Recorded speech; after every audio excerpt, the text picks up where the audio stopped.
शङ्करं शङ्कराचार्यं केशवं बादरायणं सूत्रभाष्यकृतौ वन्दे भगवन्तौ पुनः पुनः। ईश्वरो गुरुरात्मेति मूर्तिभेदविभागिने व्योमवद्व्याप्तदेहाय दक्षिणामूर्तये नमः। नमः श्री शंकरानंद गुरुपादाम्बुजन्मने सविलास महामोह ग्राहग्रासैककर्मणे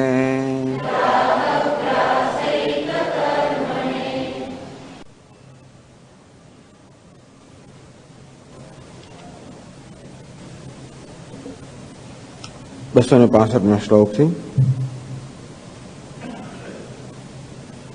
विक्षेपो नास्ति यस्मान्मे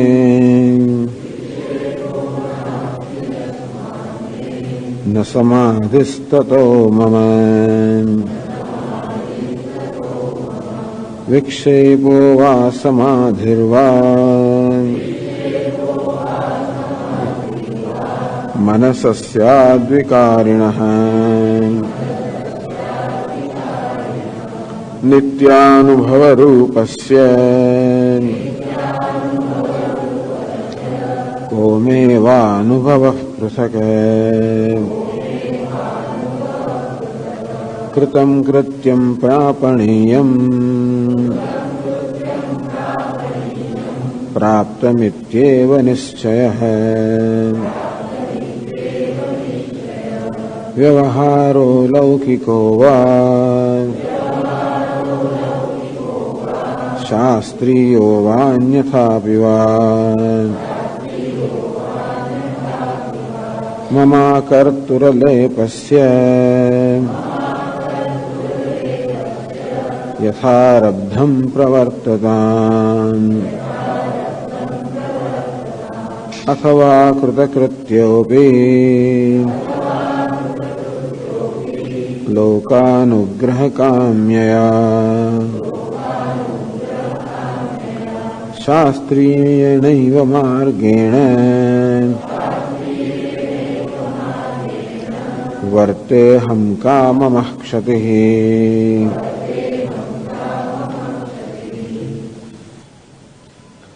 तो બધા પ્રકારના કર્તવ્યનો અહીંયા નિષેધ કરે છે કે ચાલો વિક્ષેપ દૂર કરવા માટે તમારે સમાધિનું અનુષ્ઠાન તો કરવું જોઈએ ને। વિક્ષેપો નાસ્તિ યસ્માન મેં, કારણ કે મને કોઈ વિક્ષેપ જ નથી। સમાધિ ન સમાધિસ્તતો મમ, અને માટે વિક્ષેપ દૂર કરવા માટે મને સમાધિની કોઈ જરૂર નથી। ભાઈ કેમ વિક્ષેપ નથી આપને? તો કે વિક્ષેપો વા સમાધિર્વા મનસસ્યાદ્વિકારિણઃ। વિક્ષેપ મનનો ધર્મ છે। જે મનના વિક્ષેપને પોતાનો વિક્ષેપ માનતો હોય એને મનનો વિક્ષેપ દૂર કરવાની જરૂર પડે। પરંતુ વિક્ષેપ અને સમાધિ બંને મનની અવસ્થાઓ છે। મનમાં વિક્ષેપ હોય તો પણ એ વિક્ષેપને હું મારો વિક્ષેપ ન માનતો હોઉં તો પછી એ વિક્ષેપ દૂર કરવાની જરૂર નથી। કોઈ વસ્તુને બદલવાની ત્યારે જરૂર પડે જ્યારે એની સાથે હું જોડાયેલા હોઉં ત્યારે। આમ વ્યવહારનું પણ વિરલત્વમ, તો વ્યવહાર થોડો ઓછો કરવા માટે તો તમારે ધ્યાન કરવું જોઈએ કે નહીં? તો કે વ્યવહાર જો મારા ધ્યાનમાં કે મારી નિષ્ઠામાં બાધક હોય તો જરૂર એ વ્યવહારને મારે ઓછો કરવો પડે। એટલે કે વ્યવહાર કોઈ રીતે મારામાં કોઈ પ્રત્યાઘાત જન્માવતો હોય કે મારી જ્ઞાન નિષ્ઠાથી મને વિચલિત કરતા હોય। ઉદાસીન વદાસીન ગુણૈર્યોન વિચાલ્યતે ગુણા વર્તન્તે ત્યેવ યો તિષ્ઠતિ નૈંગતે। આમ ગુણા વર્તન્તે, જે કે થઈ રહ્યું છે બધો સત્વ રજસ તમસ આ 3 ગુણનો ખેલ છે। ઉદાસીન વદાસીન, આ પ્રકારે ગુણો મન જેનું બનેલું છે આ 3 ગુણ। તો ક્યારેક સાત્વિક વૃત્તિ જન્મે, ક્યારેક રાજસ વૃત્તિ જન્મે, ક્યારેક તામસી વૃત્તિ જન્મે। ઉદાસીન ઉદાસીન તો ઉદાસીન છે, અર્થાત સાત્વિક વૃત્તિ જન્મે માટે એ જવી ન જોઈએ એવો આગ્રહ નથી રાખતો, કે રાજસ કે તામસ વૃત્તિ જન્મે માટે એ કેમ આવી અથવા જતી રહેવી જોઈએ એવો પણ આગ્રહ નથી રાખતો. ને ઉદાસીન કોઈ પ્રકારનો પક્ષપાત જે કરતો નથી કે મનમાં અમુક જ વૃત્તિ હોવી જોઈએ એવો કોઈને જેને આગ્રહ નથી, અર્થાત જેને આ વસ્તુ સ્પષ્ટ છે. નાન્યમ ગુણેભ્ય કર્તારમ યદા દ્રષ્ટાનુપશ્યતે ગુણેભ્યશ્ચ પરમ વેત્તિ મદભાવમ શોધી ગચ્છતિ.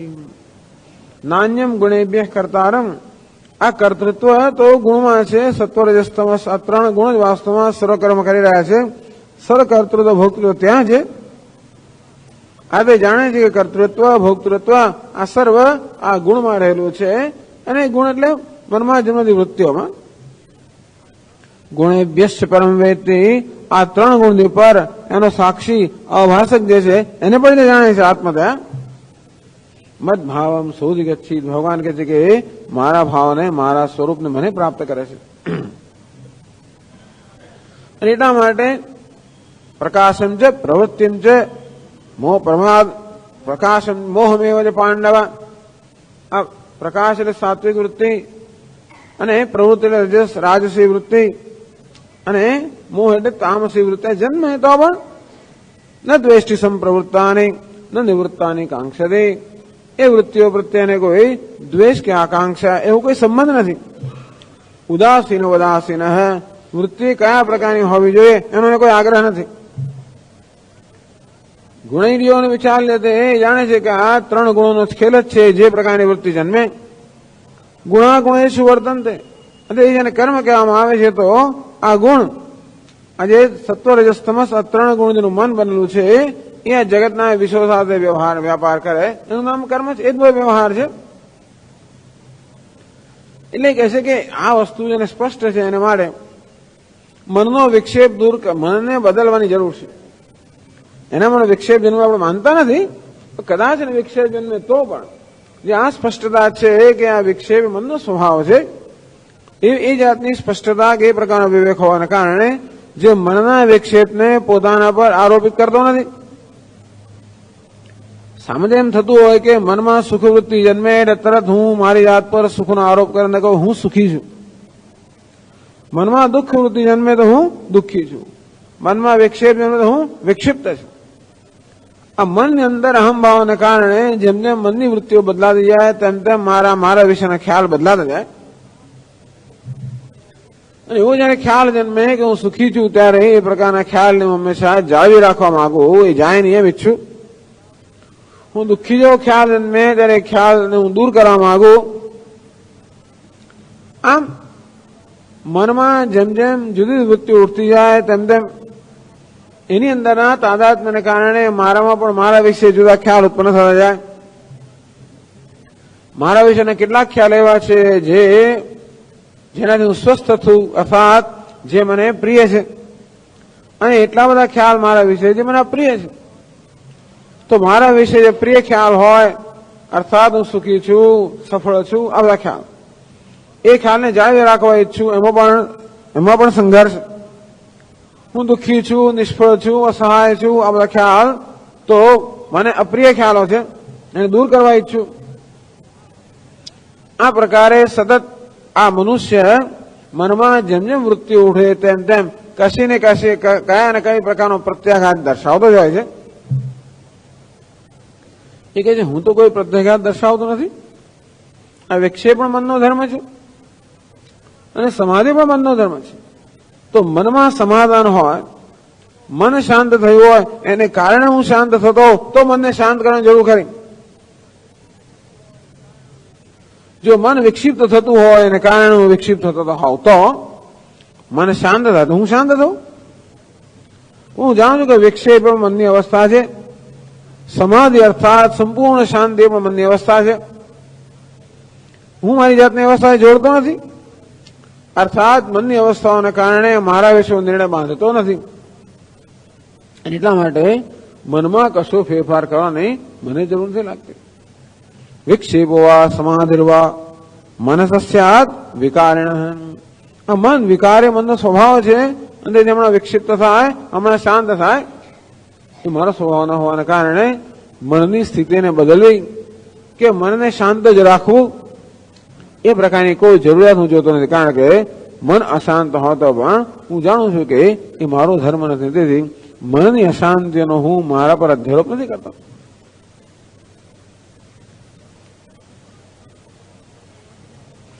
તો પણ આત્માના અનુભવ માટે તમારે સમાધિનું અનુષ્ઠાન કરવું પડે ને.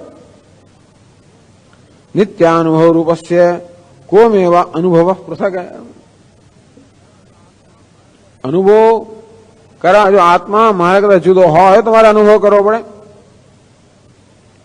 હું સ્વયં અનુભવ સ્વરૂપ છું. હું સ્વયં અનુભવ સ્વરૂપ જયારે હોઉં ત્યારે મારે કોનો અનુભવ કરવાનો હોય?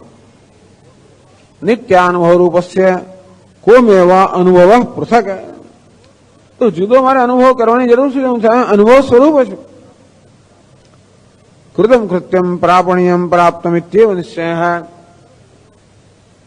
અને જે કે કરવાનું હોય સર્વ થઈ ગયું, અર્થાત ધ્યાન સમાધિ જે કૃત્યમ હતું એવું થઈ ગયું, અનુભવ જે પ્રાપ્ત કરવાનો પ્રાપ્ત થઈ ગયો, અને માટે મારે કશું જ કરવાની જરૂર નથી. તસ્ય કાર્યમ ન વિદ્યતે.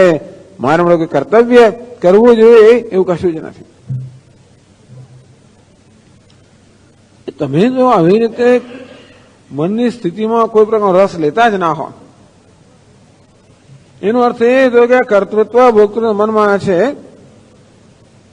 ધારો કે એનો અર્થ એવો થયો કે તમે કોઈ જાતનું મનનું નિયંત્રણ ના કરો તો આ તમારી સ્વચ્છંદ પ્રવૃત્તિ નહીં થઈ જાય. કે મારી હોય તો થાય ને. પ્રવૃત્તિ સ્વચ્છંદતા તો ભલે થાય, કારણ કે પ્રવૃત્તિને હું મારી માનતો જ નથી. વ્યવહારો લૌકિકો વા શાસ્ત્રીય વા અન્યથા વિવા, આ ઉપાધિ દ્વારા લૌકિક અર્થાત રોજબરોજનો વ્યવહાર થાય, શાસ્ત્રીય અર્થાત અગ્નિહોત્રાદિ કર્મ થાય, અન્યથા વિવાહ અને કદાચ નિષિદ્ધ વ્યવહાર પણ થાય.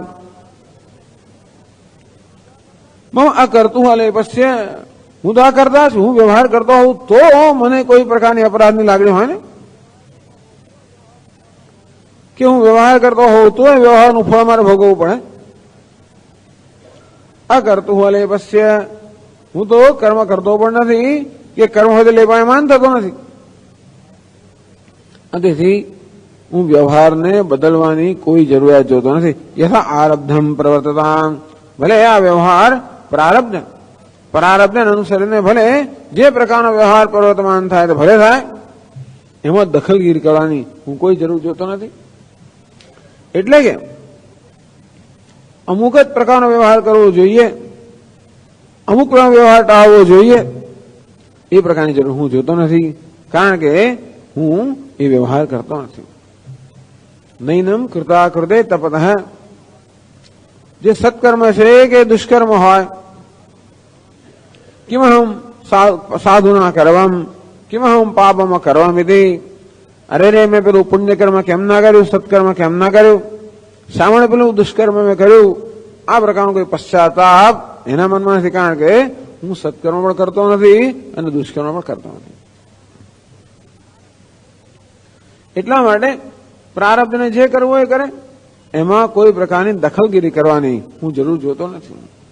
મારામાં કર્તૃત્વનો અભિમાન હોત તો બરાબર છે, તો મને છાજે એ પ્રકારનું જ કર્મ હું કરું, એની ચિંતા નથી. અને મને ન છાજે એવું કર્મ ના કરું, તો મને છાજે એવું કર્મ કરો એટલે ધર્મ, અને છાજે નહીં એવું ના ધર્મ ના આચરું. પણ ધર્મ અને ધર્મ એ કોઈ મારો સ્વભાવ કે મારી વિશેષતા નથી, મારા ગુણ નથી. એ હોવાના કારણે હું કર્મમાં કોઈ પ્રકારની દખલગીરી કરતો નથી. સિદ્ધાંત કહે કરવું ખરું તો શું, ધારો કરું તો પણ શું, ધારો કે હું અમુક પ્રકારનું કર્મ કરું તો શું થઈ ગયું. અથવા કૃતકૃત્ય બી લોક અનુગ્રહ કામ્યા શાસ્ત્રીય માર્ગેણ વર્તેમ કામ અવક્ષતિ. અથવા કૃતકૃત્યો બી હું કૃતકૃત્ય હોવા છતાં પણ, અર્થાત મારું કોઈ કર્તવ્ય નથી, મારે કોઈ દખલગીરી કરવાની જરૂર નથી. એવી રીતે ઓર્ડર જે છે બધું બરોબર જ છે, કારણ કે મિથ્યા છે. આ વસ્તુ મિથ્યા હોવાને કારણે એમાં કોઈ પ્રકારનું પરિવર્તન કરવાની જરૂર જોતો નથી, કારણ કે મિથ્યામાં પરિવર્તન કરતા મિથ્યા જ છે. સુખ દુઃખ બધું જ મિથ્યા છે. ન્યાય ન્યાય ધર્મ બધું જ મિથ્યા છે. નિસ્ત્રય ગુણ્ય પછી વિચરતા કો વિધિ કો નિષેધ. આમ ત્રણેય ગુણથી પર જે માર્ગ છે એ માર્ગ પર વિચરણ કરનાર માટે કયો વિધિ અને કયો નિષેધ હોઈ શકે? અને માટે સાંભળે મારે કોઈ કરવું જોઈએ કે સાંભળે ન કરવું જોઈએ? હું કરું તો શું? અથવા કૃતકૃત્ય અથવા એમ કહો કે હું કૃતકૃત્ય હોવા છતાં પણ લોક અનુગ્રહ કામ્ય, લોકોના અનુગ્રહની કામનાથી પ્રેરાઈને, એટલે કે હું ઈચ્છું તો લોકો સાથે લોકોમાં જે દુઃખ છે એને હું સત્યતા આપું ખરો, અર્થાત લોકોનું દ્રષ્ટિબિંદુ જે સ્વીકારી લો. મારું દ્રષ્ટિબિંદુ એ છે કે આ બધું મિથ્યા હોવાના કારણે, હું અકર્તા અભોગતા હોવાને કારણે, પ્રારબ્ધ બધું કરતો હોવાને કારણે મારે કશું કરવાની જરૂર નથી, અથવા બધી વસ્તુ બરોબર જ છે, એવરીથિંગ ઇઝ એન ઓર્ડર, બધું વ્યવસ્થિત છે, બધું બરોબર છે, મારે શા માટે બોલવું જોઈએ? પરંતુ હું જોઉં છું કે લોકો કહે છે કે બરોબર નથી, એમને બરોબર લાગતું નથી, એમને આ બધું બરોબર ન લાગતું હોવાના કારણે એ લોકો દુઃખી થઈ રહ્યા છે. એટલે હું ઈચ્છું તો એમના દુઃખ સાથે એમના દુઃખમાં હું સહાનુભૂતિ દર્શાવી શકું. લોકાનુગ્રહ કામ્ય, તેથી લોકોનું દ્રષ્ટિબિંદુ સ્વીકારીને લોકો ઈચ્છે એવું હું કરું તો પણ શું? તોય હું કરતો તો નથી જ. શાસ્ત્રીય માર્ગે વર્તે હમ, એના માટે જે શાસ્ત્રીય માર્ગ છે અથવા ધર્મનો માર્ગ છે એ પ્રકારે જ હું વર્તું. એટલે કે હું અધર્મને એમાં પ્રવેશ કરવા ન દઉં તોય શું? કામ ક્ષતિ, એમાં મારી જ્ઞાન નિષ્ઠામાં કોઈ ક્ષતિ નથી, કૃતકૃત્યતામાં કોઈ ક્ષતિ નથી, કે વેદાંત સિદ્ધાંત કે આત્મા કરતા જ્યાં ભોગતા એમાં પણ કોઈ ક્ષતિ નથી, કે જગત મિથ્યા છે એમાં કોઈ ક્ષતિ નથી, કે બધી વસ્તુ બરોબર છે એમાં ક્ષતિ નથી. હું કશું ના કરું તોય ક્ષતિ નથી, કે હું અમુક કરું તોય ક્ષતિ નથી. શા માટે ના કરું? શા માટે કરું? શા માટે ન કરું? એ પણ એટલું જ બરોબર છે. હવે આગળ ચર્ચા ચલાવે છે. શાસ્ત્રીય એવ માર્ગે પ્રવર્તન અંગીકારે તરહી. ઓહો, તો તમે કહો છો કે તમે શાસ્ત્રીય માર્ગનું પ્રવર્તન કરશો અને અશાસ્ત્રીય માર્ગ છે એ તમે ટાળશો. એનો અર્થ એ થયો કે તમે પછી નક્કી કરશો આ શાસ્ત્રીય છે અશાસ્ત્રીય છે, આ કરવાનું આ નહીં કરવાનું. તહી તદ અભિમાન યુક્ત વિકાર, અભિમાન તો થયું જ ને. અભિમાન એટલે એ વસ્તુનો સ્વીકાર તો થયો જ ને કે આ યોગ્ય છે આ યોગ્ય નથી, એવું તો એવી જાતનો નિર્ણય તો થયો છે ને, જજમેન્ટ.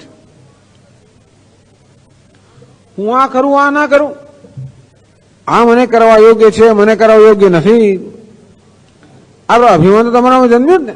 તદ અભિમાન પ્રયુક્તો વિકાર હે. તો આ શાસ્ત્રીય છે અશાસ્ત્રીય છે, હું શાસ્ત્રીય કર્મ કરું છું અશાસ્ત્રીય નથી કરતો, આ પ્રકારનો નિર્ણય ત્યારે તમે કરો ત્યારે પણ જે પ્રકારનું અભિમાન એમાં રહેલું છે, જેમ કે કોઈ અભિનેતાને પૂછવામાં આવે કે તમે કે હું ભિખારીને અભિનય પણ કરો એમાં શું વાંધો છે મને? કામ અમક્ષતિ, હું ભિખારીને જેમ વર્તમાં ધારો કે વર્તું તો પણ મને એમાં શું ગુમાવવાનું છે? હું ભિખારી થઈ જવાનો નથી. અને એટલે ક્યારેક હું તો ધારો કે ખલનાયક તો પણ વેશ ભજવું તો શું? અભિનેતા કહે ક્યારે હું નાયક નો વેશ ભજવું, ક્યારે ખલનાયક નો વેશ ભજવું, અથવા તો હું ખલનાયક નો ના જ ભજવું, નાયક નો જ ભજવું અને સારો જ વેશ ભજવું તો શું? મમકા ક્ષતિ, તો મને શું ક્ષતિ છે? તમારે અભિમાન તો કરવું પડે ને કે આ ખલનાયક છે આ નાયક છે, એક અભિમાન તો કરવું પડે ને. એ પ્રકારના અભિમાનથી પ્રયુક્ત જે વિકાર છે વિકાર તો તમારો થવાનો જ ને. એના ઉત્તરમાં 269 અને 70 બે શ્લોકમાં કહે છે દેવાર્ચન સ્નાન શૌચ भिक्षादौ वर्ततां वपुः तारं च पुदुवाक् तद्वत् पठत्वां नायमस्तकम्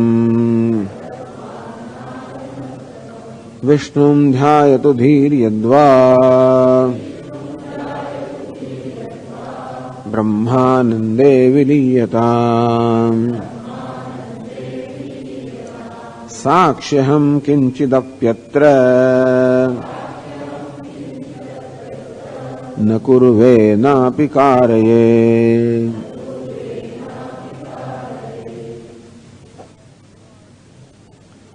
तो देवाचन स्नान शौच भिक्षादौ वपुः वर्तताम्।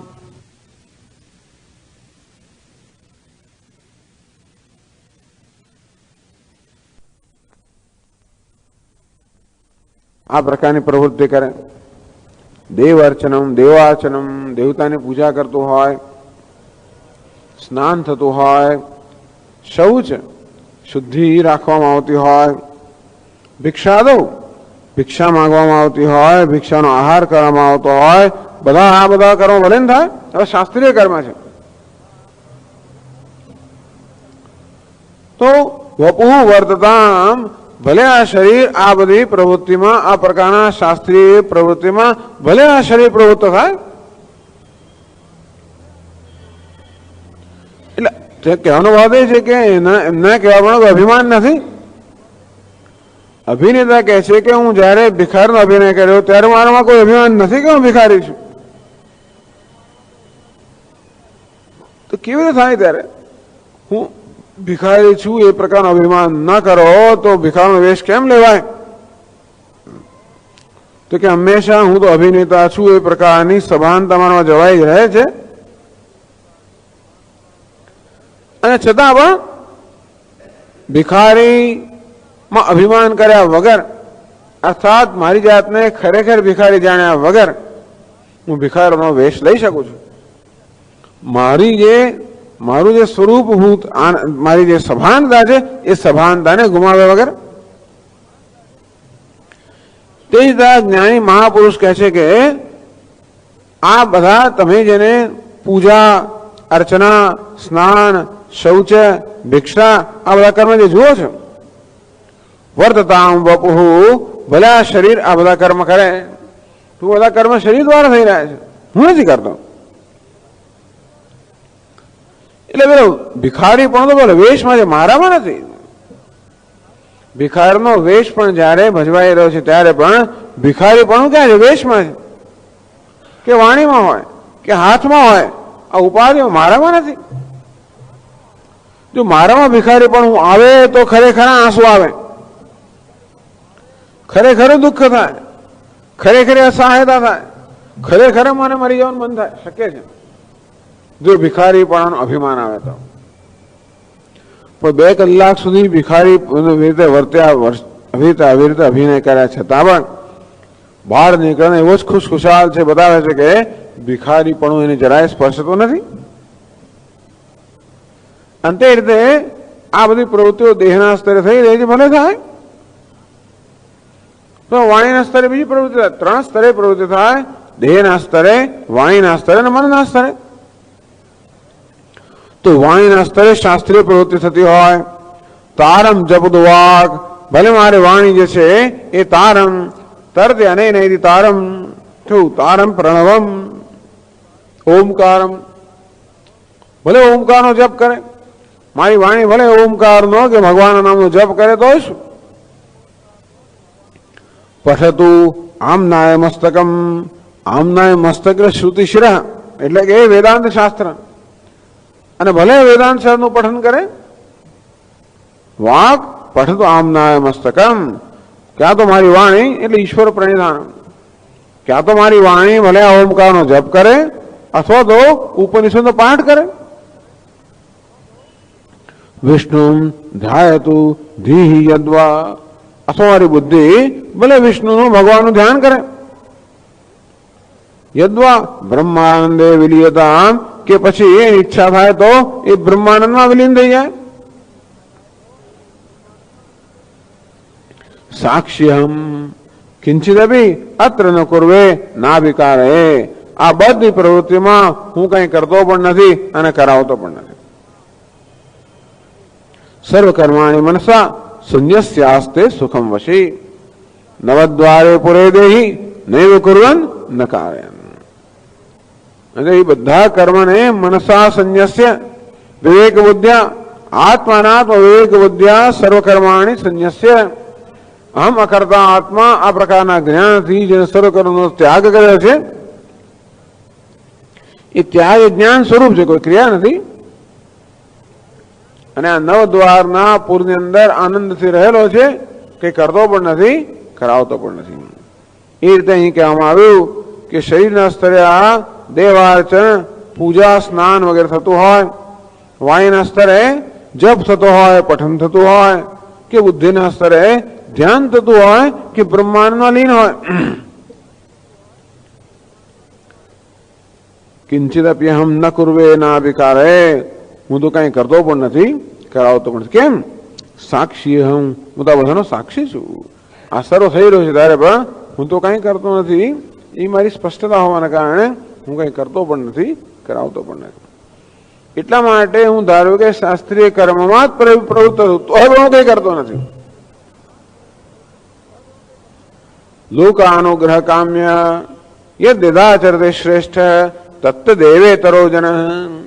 એટલા જ માટે કે શ્રેષ્ઠ પુરુષ જેવું આચરણ કરે એવું જ આચરણ બીજા લોકો કરતા હોવાને કારણે હું કદાચ અમુક પ્રકારનું આચરણ કરવાનું પસંદ કરું તો છું, તો પણ એનાથી મારામાં કર્તૃત્વ આવતું નથી કે કોઈ પ્રકારનો વિકાર પણ આવતો નથી.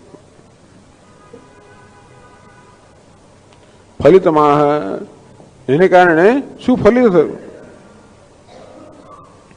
કે છે 271માં શ્લોકમાં એવં ચ કલહ કુત્ર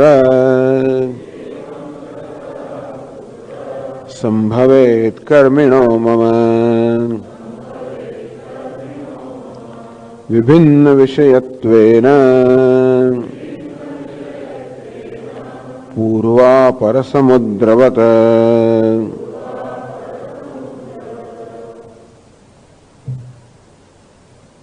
એવમ છે આવું જયારે હોય ત્યારે કર્મીનો મમ છે કલહ કુત્ર સંભવે. મારે કોઈ કર્મી સાથે કલહ હોવાની જરૂર શું છે? એટલે કર્મી એટલે કર્મકાંડી,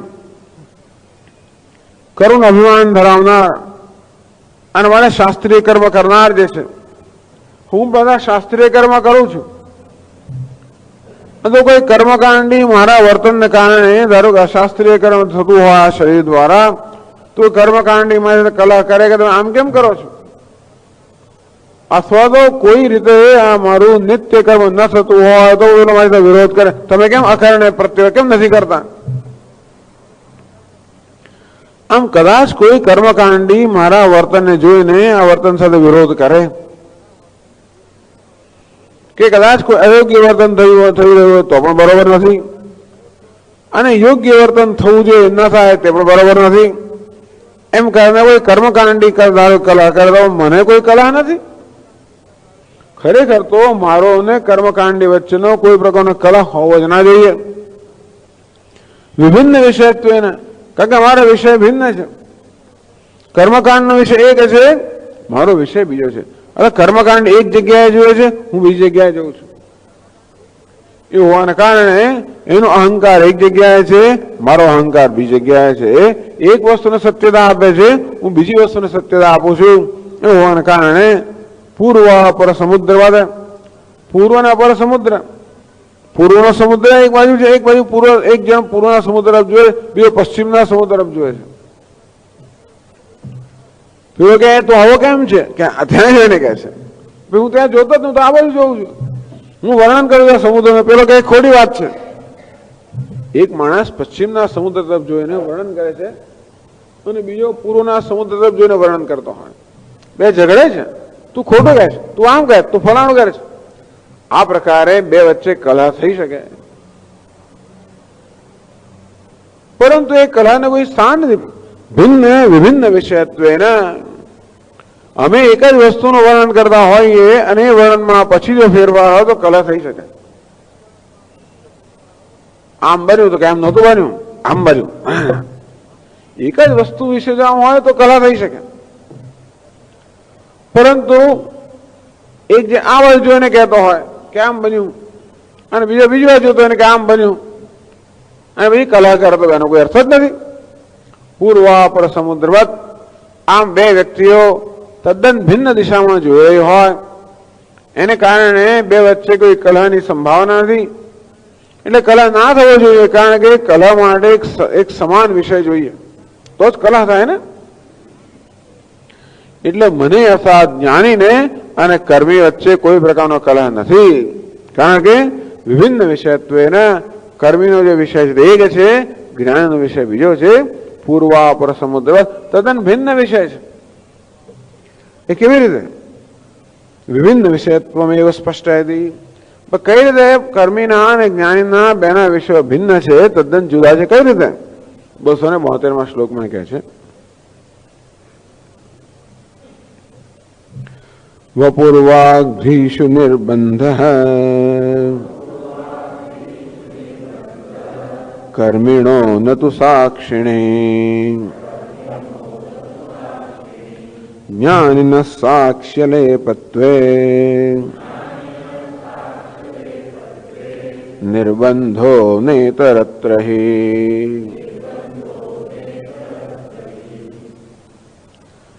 કર્મિણ નિર્બંધ, નિર્બંધ આગ્રહ.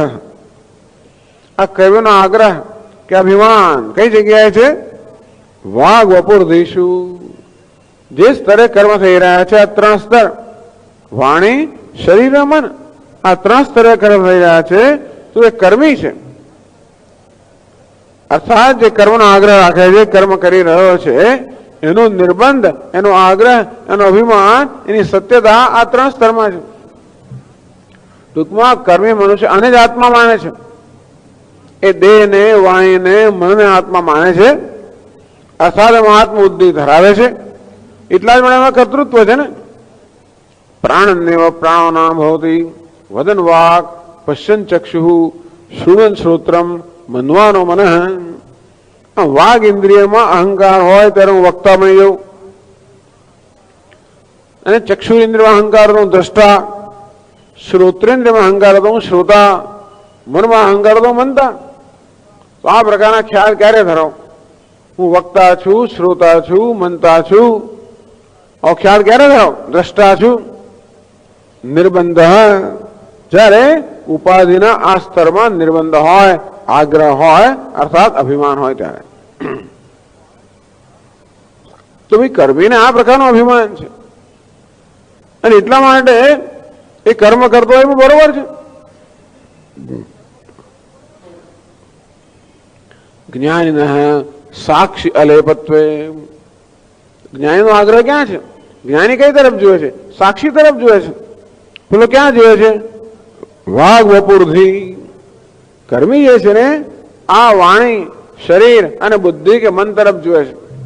આ બધા નિર્ણયો કરે છે અને ટીકાઓ કરતો જે કરતો હોય તે પ્રશંસા સ્તુતિ કરતો હોય કે નિંદા કરતો હોય. કદાચ સત્કર્મ થઈ રહ્યો હોય, જ્ઞાની હોય તો પેલો સ્તુતિ કરે, અને કદાચ કોઈ અયોગ્ય કર્મ થતો હોય તો પેલો નિંદા પણ કરે. હું તો કઈ કરતો નથી. કેમ નથી કરતો? કારણ એ ક્યાં જુએ છે? વાઘ વપુરથી. એ તો ઉપાધિના સ્તરે જુએ છે, ઉપાધિને સત્યતા આપે છે, ઉપાધિને આત્મા માને છે.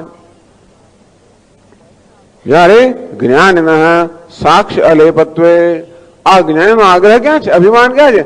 સાક્ષીને અલેપત્વે, સાક્ષીના અલેપત્વે. સાક્ષી અલેપ છે, નિર્લેપ છે, અસંગ છે. અસંગ સાક્ષી એ જ્ઞાનનો વિષય છે અને વાઘ વપુરથી એ કર્મનો વિષય છે. નિર્બંધો નેતરત્ર હિ, આ જ્ઞાનનો નિર્બંધ, એનો આગ્રહ, એનો અહમભાવ આ નિર્લેપ સાક્ષીમાં છે, બીજે ક્યાંય નથી. તેથી બે વચ્ચે કોઈ પ્રકાર કલહનો કોઈ પ્રકારનો વિષય જ નથી. બંને માટે કલહ હોવા માટે કોઈ પ્રકારનો પાયો જ નથી, વિષય જ નથી, અવકાશ જ નથી.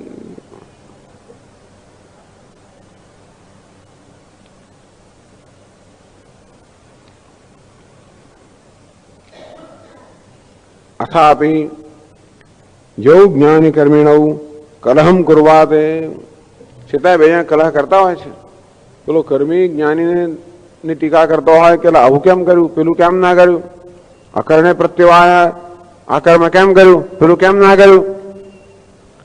અને જ્ઞાની પેલાને કહેતો હોય તું શું કરે છે, આ શા માટે આ બધું કર્મ કરે છે.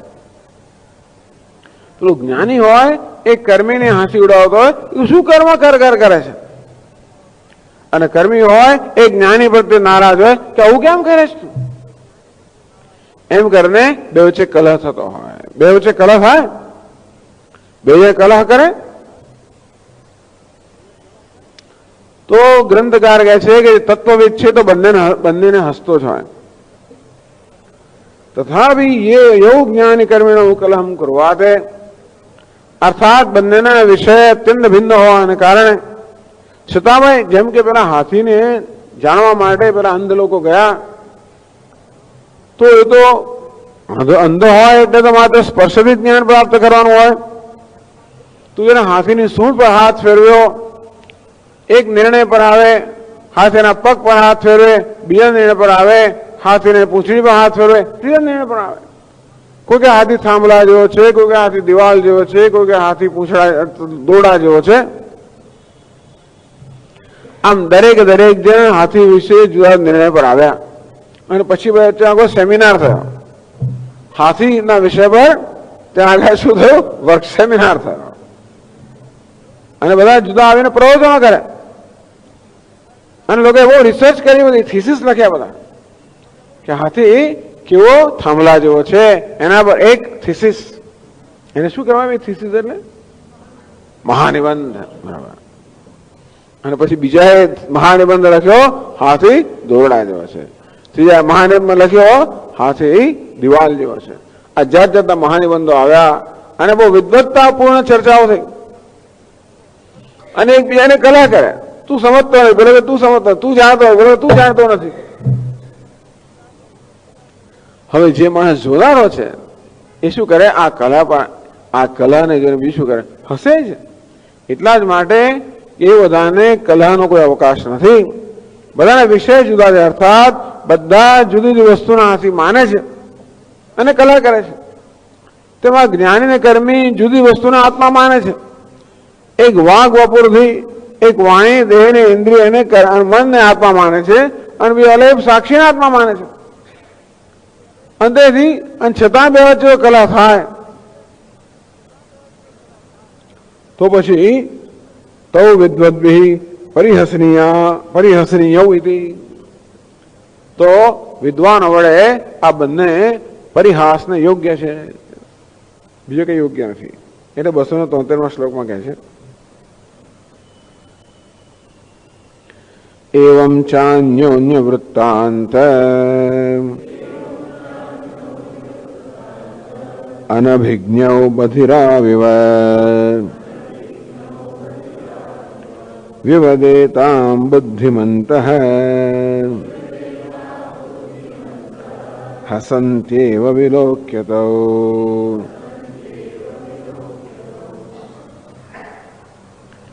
એવં છે અન્યોન્ય વૃત્તાંત અનભિજ્ઞ, એકબીજાના વૃત્તાંત વિશે અનભિજ્ઞ, એકબીજાના વૃત્તાંતને ન જાણવાને કારણે બધિરો હોય એવા એ જુદું દ્રષ્ટાંત આપે છે. ગ્રંથકાર બે બહેરાનું દ્રષ્ટાંત આપે છે. આ બંને કઈ કહેવા માંગે છે, આપણા આંધળાની વાત કે બહેરાની વાત કરે છે. પેલો કઈ કહી રહ્યો છે ને પેલો કઈ કહી રહ્યો છે ને પછી ચાલે છે, બે વચ્ચે કલહ ચાલે છે. અરે પણ પેલું શું કહે છે સમજતો નથી, બહેરો હોવાને કારણે બીજો શું બોલ્યો છે સમજતો, શું કહી રહ્યો છે સમજતો નથી. અને આ પેલો શું કહી રહ્યો છે સમજતો નથી. બંને એકબીજાને સમજતા નથી. અચ્છા, માને છે કે સમજે છે? કલહ ક્યારે થાય? કલહ ત્યારે થાય જયારે બંને માને કે અમે સમજીએ એકબીજાને. બંને એમ માનશે કે આની જ વાત કરે, પેલો આની જ વાત કરી રહ્યો, પછી કલહ થાય. અને પેલો એકની વાત કરી રહ્યો છે, બીજો બીજી વાત કરી રહ્યો છે. એ શની વાત કરે છે હું જાણતો નથી, હું કઈ વાત કરું એ જાણતો નથી. અન્ય વૃત્તાંત અનભિજ્ઞ, બંને જે વૃત્તાંત કહી રહ્યા છે એની એકબીજાને ખબર નથી, કારણ કે બીજા સાંભળી શકતા નથી. અંતેથી વિવેદેતામ, બધું વિવાદ કરી રહ્યા છે એવું તો નહીં કરતા, જે ભાષામાં કરતા હોય આમ જે કરતા હોય, પણ જોઈ કે વિવાદ સખત ચાલી રહ્યો છે. હવે બંનેના વૃત્તાંતને જાણનારો જે માણસ હોય તે જ બુદ્ધિમંત હૈ. આ બંનેના વૃત્તાંતને જાણતો હોય, જે બંને વ્યક્તિઓને જાણે છે, બંને કયા અનુભવથી પસાર થયા જાણે છે, તો બંને શું જોઈને આવ્યા જાણે છે, અને શું કહી રહ્યા છે એ પણ જાણે છે, અને જુએ છે કે એકબીજા જે કહી રહ્યા છે ન જાણવા છતાં પણ બંને માને છે કે અમે જાણીએ છીએ કે પેલો શું કહી રહ્યો છે અને ઉલટું કહી રહ્યો છે, એમ કરીને બંને કલહ કરી રહ્યા છે, વિવાદ કરી રહ્યા છે. આ જોઈને આ બંનેને જાણનાર જે બુદ્ધિમાન મનુષ્ય છે એ શું કરે? હસંતી બુદ્ધિમંત, હસંતી જે બુદ્ધિમાન મનુષ્ય છે તો માત્ર આજે હસે જ છે. વિલોક્ય તો એમને માટે મનોરંજનનું એક સાધન મળી ગયું તો વિલોક્ય. પરસ્પરમ વિરુદ્ધંતે તૈરેમ ન વિરુદ્ધતે. સ્વસિદ્ધાંત વ્યવસ્થાસુ દ્વૈતનો નિશ્ચિતા સ્વયં નિશ્ચિતા દૃઢમ પરસ્પરમ વિરુદ્ધંતે તૈરેમ ન વિરુદ્ધતે. પરસ્પરમ તો આ દ્વૈતી લોકો અર્થાત જે ત્યાં માંડવી કાર્યક્રમમાં પણ કહેવામાં આવ્યું કે આ દરેકને પોતાનો જુદો સિદ્ધાંત હોય, એકબીજા સતત ઝઘડો કરતા હોય. અદ્વૈતી છે જાણે છે કઈ જગ્યાથી આવ્યો છે, એ ક્યાં ઉભો રહીને વાત કરે જાણતો હોવાના કારણે કોઈ રીતે એનો વિરોધ નથી કરતો. આ બધું ચર્ચા શું થઈ રહી છે કે કર્મી અને જ્ઞાની બેના વિષય જુદા છે. આજે પ્રશ્નો થઈ રહ્યા છે બધા કે તમે આમ કેમ કરો છો, આમ કેમ નથી કરતા. એ કે ભાઈ આ પ્રશ્નો તું કરી રહ્યો છે એ કયા સ્તરથી કરી રહ્યો છે, અને હું જે છું એ કયા સ્તર પર છું. તું તો આ વાણીને, દેહને અને મનને સત્યતા આપીને એમના આત્મા માનીને એમના દ્વારા જે કર્મ થઈ રહ્યા છે એના વિશે તું ટીકા કરી રહ્યો છે કે એના વિશે તું કંઈક અભિપ્રાય આપી રહ્યો છે કે આ સત્કર્મ છે, દુષ્કર્મ છે, બરોબર છે, બરોબર નથી, એમ કઈ સ્તુતિ નિંદા કરી રહ્યો છે. હું તો એના તરફ જોતો જ નથી, મારી ત્યાં દ્રષ્ટિ જ નથી. મારી દ્રષ્ટિ ક્યાં છે? અલોપ સાક્ષીમાં છે. હું કઈ કરતો જ નથી. અને માટે જે પ્રકારની ટીકા કે નિંદા તું કરી રહ્યો છે એને હું પાત્ર છું નહીં. પણ કોઈ એવો જ્ઞાની હોય જે આ કર્મીને ના સમજતો હોય તો એ પણ જ્ઞાની અર્થાત જે સાક્ષીને સત્યતા આપે છે એ કદાચ પેલા કર્મીનું દ્રષ્ટિ ના સમજ અને એની ટીકા કરતો એ પણ બરોબર નથી. કારણ કે બંનેને કલહ માટે કોઈ અવકાશ નથી, બંનેનો વિષય જુદો જુદો છે. એ આગળ સમજાવે છે 274 શ્લોકમાં કહે છે, 2 શ્લોકમાં કહે છે કુતઃ પર્યાસ્યત્વમિતિ. કેમ ભાઈ બંને મને પ્રયાસ કરવા યોગ્ય છે? કેમ? નિર્શ્વય કલહકારિત્વાત. એમના કલહનો કોઈ વિષય નથી, કલહ માટેનો કોઈ અવકાશ નથી, કલહ માટેનો કોઈ પાયો જ નથી. કલહ ક્યારે થાય? એક જ વસ્તુ વિશે વિવાદ થતો હોય ત્યારે તો કલહ થાય. ઝઘડો ક્યારે થાય? એક જ વસ્તુ પણ આપણે કહેતા હોય ત્યારે. આવું કેવું ઘડિયાળ લઈ આવ્યા તમે? હું ક્યાં લાવ્યો છું ભાઈ? પ્રશ્ન પતી ગયો ને. ઘણી વાર કરવામાં આવે આપણને એકદમ જ મેં કર્યું છે પતી ગયું કામ. તો 15 મિનિટ સુધી વાત કરે, જાત જાતનું બધું કહે, પછી છેવડતો અને આપણને એમ કે હું લાવું છું ઘડિયાળ વિશે કે છે. કેવું તમે લઈ આવે? ચાલતું છે નહીં, અટકી પડ્યું છે, આમ થયું તેમ થયું છે. હું જાણું છું કે ભાઈ ચાલે છે ઘડિયાળ, હું લાવ્યો છું ઘડિયાળ ચાલે છે. હવે ઝઘડો થાય ભાઈ, ખબર પડે 15 મિનિટ પછી 2-4 દિવસ પછી ખબર પડે. શું ખબર પડે? કે ભાઈ આ વ્યક્તિ આની વાત કરે છે અને પેલી વ્યક્તિ આની વાત કરે. તો કલહ ક્યારે થયો છે એ ચાલે, કલહનો વિવાદનો વિષય એક હોય ત્યારે જ ને તો કલહ થઈ શકે. પણ બંને વિષય જયારે જુદા હોય ત્યારે કદાચ બે કલહ કરતા હોય ને બંને જાણતો હોય કે બંનેનો વૃત્તાંત શું જાણતો હોય એ માણસ હશે, બીજું શું કરે. એટલે ટૂંકમાં બંનેના વિષય જુદા હોવાને કારણે એમના કલહનો કોઈ વિષય નથી. સમજ્યા? આ કર્મી અને જ્ઞાનના વિષયો જુદા હોવાને કારણે એમના કલહ માટે કોઈ વિષય નથી. કારણ કે એ વિષયની સમાનતા તો જ કલહને વિષય મળે. કલહને અવકાશ ક્યારે મળે? જયારે બંને એક જ સ્તર પર કે એક જ મંચ પર ઉભા વાત કરતા હોય ત્યારે. પરંતુ બંને જુદા મંચ પર હોવાના કારણે કલહ માટે કોઈ મંચ નથી. એ કહેવા માંગે છે. એટલે નિર્વિષય કલહકારિત્વાદ, એમના વિષય જોયો હોવાના કારણે એમના કલહને કોઈ વિષય નથી, એ વાત કરે છે. 274 શ્લોક કહે છે, યમ કર્મી ન વિજાનાતિ સાક્ષિણમ તસ્ય તત્વવિત બ્રહ્મત્વં બુદ્ધ્યતામ તત્ર કર્મિણઃ કિમ વિહીયતે.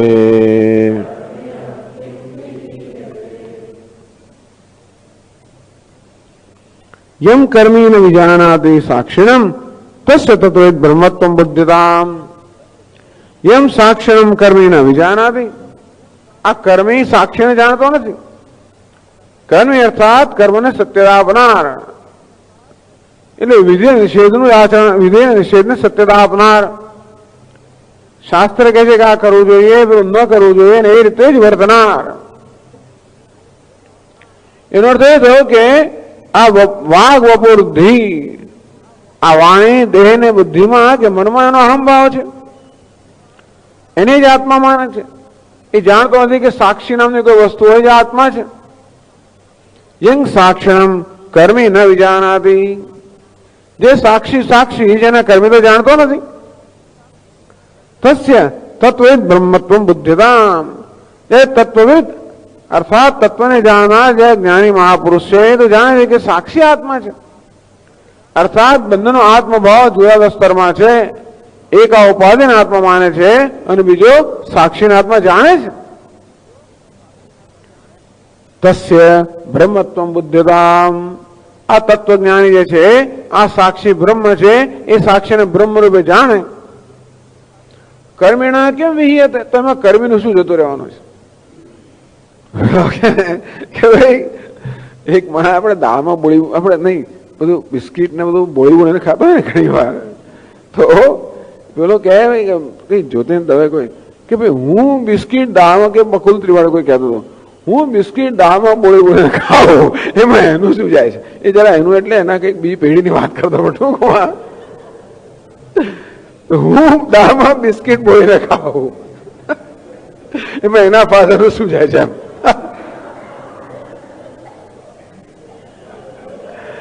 કારણ કે એમાં શું સ્વાદ આવે એને શું ખબર? એ તો ખાલી કઈ બિસ્કીટ દાળમાં બોળાતું હોય છે, ના બોળાય બરાબર. બિસ્કીટ ચામાં બોળાય કરો, હું દાળમાં બોલું તો એનું શું જાય એમાં? કારણ કે હું જે જાણું છું એ જાણતો નથી. બિસ્કીટ દાળમાં બોલવાને કારણે કયો સ્વાદ આવે છે એ હું એ નથી જાણતો. અંતે રીતે હું આત્માને બ્રહ્મ કહું છું, પેલો તો વિરોધ કરે છે. કોને આત્મા બ્રહ્મ કોને કહ્યું? એ કોને આત્મા માને છે? દેહને, બુદ્ધિને, મનને આત્મા માને છે. તેથી એને બ્રહ્મ કહું તો એ તો ઝઘડી પડે છે. અને તે રીતે દ્વૈતી લોકો હોય જયારે એમ કે ભાઈ આત્મા બ્રહ્મ છે, એમને જરાય ના ગમે. જીવ ને ઈશ્વર એક છે એવું કહો તો આક્રમણ જ કરે, તૂટી પડે. કારણ કે એ લોકોની જીવની વ્યાખ્યા શું છે? તો કે આ દેહને ધારો કે આપણે ઉપાધિને જીવ માનતા હોઈએ તો કોઈ તો ઉપાધિ બ્રહ્મ છે એવું તો ન જ બની શકે. અને માટે એ લોકોને બહુ ખોટું લાગે. તમે ઈશ્વરને માયાવી કહો છો? માયાવી એટલે જાદુગર, એને કપટી કહો છો? માયાવાદી લોકો એવું કહે. બ્રહ્મ સત્યમ જગત સત્યમ. ઈશ્વર માયાવી ના હોય, ઈશ્વર કપટ ના કરે, ઈશ્વરમાં સત્ય છે, જગત પણ સત્ય. હવે પછી આ લડે પેલો કે બ્રહ્મ સત્યમ જગત મિથ્યા, પછી પણ એક ટૂંકમાં એક માટે જે સત્ય છે, એક જણ જેને સત્ય માને છે એ વસ્તુને બીજો જાણતો નથી, અને બીજો જેને સત્ય માને છે ના જાણતો નથી. એ કલહનો અવકાશ ક્યાં રહ્યો? એટલે કહે છે કે હું એ પેલો કહે જ્ઞાની હું બ્રહ્મ છું, તો તું બ્રહ્મ છે? હા, દેહને એક દંડો મારે, આ બ્રહ્મ છે? તો પેલાને એમ કે તમે આત્માને બ્રહ્મ કહી જ કેમ શકો? કારણ કે એ તો પેલા વાઘ વપુર્ધિને આત્મા માને છે. અને જયારે એમ જ્ઞાની એમ કે હું બ્રહ્મ છું કે આત્મા બ્રહ્મ છે, ત્યારે પેલાની લાગણી દુભાઈ છે, તૂટી પડે છે એના પર. એ કહે છે કે જે સાક્ષીને આ કર્મી જાણતો નથી એ સાક્ષીને તત્વજ્ઞાની બ્રહ્મ કે એમાં પેલા કર્મીનું શું બગડી ગયું, એમાં એનું શું ખૂટવાનું છે, એમાં શું જતું કઈ જતું નથી રહેવાનું, કેમ વિહિયત કઈ એનું ઓછું થવાનું નથી, એનું કઈ બગડવાનું નથી. પણ સામે ઝઘડો કરે છે. આ કર્મી જે છે એ જ્ઞાની સાથે સામે ઝઘડો કરે છે, કારણ કે ઝઘડાનું કોઈ કારણ નથી. તો તેવી જ રીતે આ જ્ઞાની પણ સાંભળે કર્મી સાથે ઝઘડો કરે છે. એની પછીના શ્લોકમાં કહે છે દેહવાગ બુદ્ધયસ્ત્યક્તાઃ જ્ઞાનિના નૃત બુદ્ધિતઃ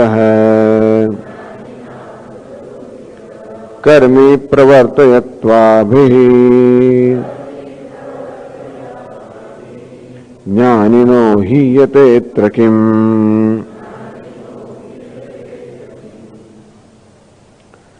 દેહ વાગ બુદ્ધ જ્ઞાનિના અનુબુદ્ધિ ત્યક્તા. આ દેહ વાગ અને બુદ્ધિ જેમાં આ કર્મીની આત્મબુદ્ધિ છે એ ત્રણ તો આ જ્ઞાની વડે ત્યજાયેલા છે. અનૃત બુદ્ધિ અનૃત છે, મિથ્યા છે, અનાત્મા છે. એના અનાત્માના જ્ઞાનને કારણે આ દેહ વાણી મન તો જ્ઞાની વડે ત્યજાયેલા છે. ત્યજાયેલા છે એમાં આત્મબુદ્ધિનો ત્યાગ થયેલો છે. એ અનાત્મા છે એવા જ્ઞાનને કારણે આ જ્ઞાની પુરુષે તો દેહમાં વાણીમાં મનમાં આત્મબુદ્ધિનો ત્યાગ કર્યો છે. તો જ્ઞાનીએ અનાત્મા જાણીને જેનો ત્યાગ કર્યો છે એવા દેહ મન બુદ્ધિ વડે પેલો કર્મી કર્મ કર્તમાં અનુ શું જાય, અનુ કશું ના જાય. કર્મી પ્રવર્તયતુ આભિ. તો દેહ વાગ બુદ્ધિ દ્વારા પેલો કર્મી પ્રવૃત્તિ કરતો હોય તો જ્ઞાનીનો હિયતેત્ર કિમ, એમાં જ્ઞાનીનું શું જવાનું છે. પેલાને એમ કે તું આત્માને નીચો કરી દે છે કર્મ કરીને, બે આત્માને કઈ થવાનું જ નથી. અને માટે બંનેની આત્મબુદ્ધિ જુદા સ્તર પર છે. તેથી એકબીજાની તમે ટીકા કરતા હો, વિવાદ કરતા હો, એનો કોઈ અવકાશ છે નહીં. કારણ કે બંનેની આત્મબુદ્ધિ જુદા સ્તર પર છે, બંનેના વિષય જુદા છે. એક પૂર્વ સમુદ્ર તરફ જુએ છે, બીજો પશ્ચિમના સમુદ્ર પર.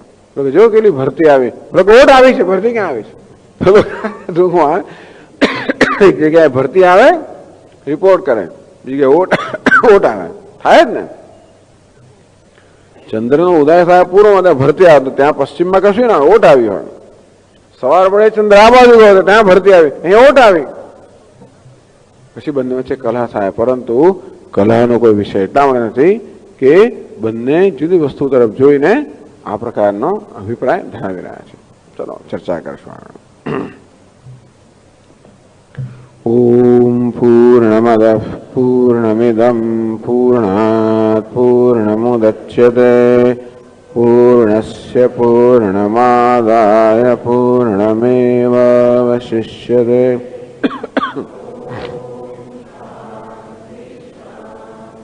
શાંતિ. શંકરં શંકરાચાર્યં કેશવં બાદરાયણં સૂત્રભાષ્યકૃતૌ વંદે ભગવन्तौ પુનઃ પુનઃ. ઈશ્વરો ગુરુરાત્મેતિ મૂર્તિભેદવિભાગિને વ્યોમવદ્વ્યાપ્તદેહાય દક્ષિણામૂર્તયે નમઃ. ઓમ શાંતિ શાંતિ શાંતિ. હરિ ઓમ. શ્રી ગુરુભ્યો નમઃ. હરિ ઓમ.